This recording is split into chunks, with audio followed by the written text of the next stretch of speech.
Racing just is started. We have Morning Nasir. Break quickly at a start. Kaligatan Northern Arawa. Down on the inside is Tin Titan.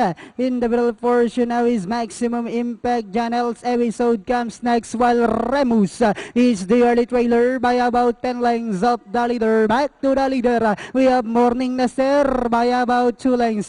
Kaligatan in second. Northern Arawa the outside. Tin Titan is down on the inside fourth. Maximum Impact Janel's episode comes next while Remus is still running at the tail of the field, and they are now entering the home stretch. Morning Nasir moving up on the outside is Northern Arawa. Tin Titan is down on the inside as they swing for home.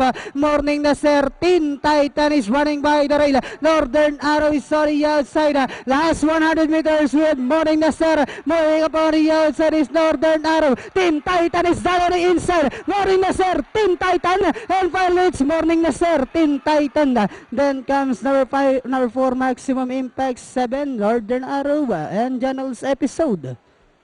Alright, 5147. At kung tama si